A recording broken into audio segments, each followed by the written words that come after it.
Hey guys, what's up? It's Steph. If you've read the title, you know that by now that today we're going to be talking about different LGBTQ plus books that I want to read, and that I keep finding over my course of looking at books and being I want new things to read, even though I have a small TBR already compiled of things I need to read. I'm looking at other books I want to read and things that really interest me. And I've really been starting to see more and more LGBTQ plus friendly books, and it's making me really, really happy. So I want to talk about some of the ones I've found that I want to read and check out. And hopefully, if you haven't heard of them, you'll find them interesting and want to check them out too. Because this is a really cool topic to read about because it's so prevalent. And there's so many people who identify as it and can't find themselves within the written world, and it's hard to find it. So I've compiled a small list of different ones that I've found and want to read, and hopefully you'll find something you want to read too.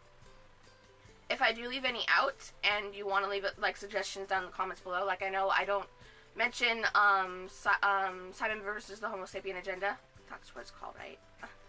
I believe that one is LGBT friendly, but I didn't include it for some reason.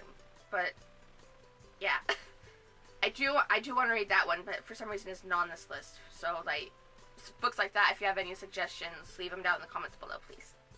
So the first book is one that I found out about really recently, and it's called The Symptoms of Being Human by Jeff Garvin. This story is about a gender-fluid character, which is something I've never really seen in any kind of YA book or anything like that. So right off the bat, it really interested me. So I was like, okay, let's see more. So the main character's name is Riley, and they are gender-fluid, but they haven't come out to their family yet because their dad has this really big political job or something, and they're moving into a new school, so their therapist recommends that they go online and write anonymously about this experience they're having. And so they do, and it suddenly blows up. But someone finds out who the anonymous Riley is and threatens to blackmail them to either stop the blog or they'll out them. So it sounds like a really interesting premise, and it not only combines gender fluidity, is that a word, fluidity? A gender fluid character, and this kind of bringing in the modern it's connecting people through the internet, things like that.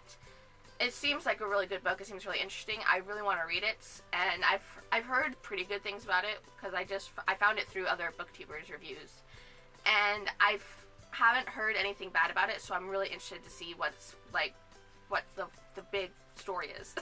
The next book that I found, the next LGBTQ plus book that I found that I really want to read is this, The Art of Being Normal by Lisa Williamson. Got it that time. This book is actually about two transgender teens, David and Leo. David wants to be a girl, and Leo used to be one himself. David's trying to figure out how he can come out to his family and transition, while Leo is still trying to deal with people connecting to his past and trying to make him kind of feel like crap for his decision, and just adjusting to this new life. So it's I found it really interesting. We don't only have one side of the spectrum. We have both sides of the transitioning spectrum. It's guy to girl and girl to guy. I found that really interesting, and I really want to read more about it. Plus, we have it's not only just that. We have someone who hasn't transitioned yet. They're still trying to figure out. Someone who has transitioned who is in the midst of figuring everything out. And I found that really, really interesting, and I really want to check that out. The third book I found is Two Boys Kissing by David. Is it Leviathan? I hope it's Leviathan, because that would be amazing. Leviathan? I have no idea. I'm probably pronouncing things very wrong. Now, this book follows two 17-year-old boys who are about to take place, or they're about to take part in a 72-hour marathon of kissing to set a new Guinness World Record. Which, already, premise sounds amazing. But not only that, they're supposed to be affecting other LGBTQ youth with how they're doing this on a live stream, I believe. There's not much I know about this book other than these two boys are gonna be trying to kiss for 72 hours, and then other people are watching and they're whoa, this is really, I don't know. So I'm really interested in that one because I want to see how the story will expand beyond that. So the next book is called If I Was a Girl by Meredith Russo. This is another book following a transgender teen, male to female. And that's pretty much all I know about the story. I don't really know much beyond that. But again, it's another transgender story, and I haven't I'm just barely finding some of them, and like this is only like the second one I've really found, so I'm really interested to see what it has in store. The next book is one I found like earlier this year, and I've been like interested and like, kind of thinking about the premise ever since. This one is called Geography Club by Bert This one is called Geography Club by Bert Hartinger. Bert Hartinger. I'm bad at pronouncing names, I'm sorry. This story follows boy Russell, who thinks he's the only gay guy at his school. Somehow, however, he discovers that he is not alone in his sexuality. There are other gay students hidden within this club, including, but hopefully not limited to, gay representation, bisexual representation, and lesbian representation. They're all hidden within this club with such a boring name that no one is going to figure it out. No one in a million years would join something called the Geography Club. I mean, it's the perfect cover, and it's brilliant. And like, it's such a cool premise to think about. There's like this secret club, and I love the premise of it. It just seems so interesting to me. Like I said, I found this really early in the year, and I wanted to check it out since. But have I picked it up? No. Why? The next one is pretty much a classic, because everyone talks about it. Everyone, but I have yet to read it. It's Aristotle and Dante Discover the Secrets of the Universe. I didn't write down the author for some reason because I spaced. Oops. But no, that one, I believe it's LGBT. I'm not 100%. I'm pretty sure it is, though. Right, guys?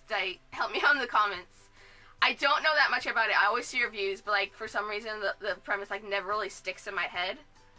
But it's one that people always recommend to me, so I put it on this list. I hope, like, I want to check it out eventually, because if I could remember it, I'm sure it'd be really awesome. The final book on this list is one that I actually have pre-ordered. I pre-ordered this like way back in May. Like I told you guys the story of how I canceled a pre-order for one book and put it on this book. And I'm really excited for it to come in because it comes in October. And we're almost in October, you guys, so that book is almost here. And I'm so excited. This book is 72 Hours by, I forgot to write down the author's name again. I can't believe this. I'll put their name like right here because they deserve to be recognized. Now again, I don't know much about this book other than it's sci-fi, and it has gay and lesbian representation in it. Like, those are the main love interests in there, and I'm so excited.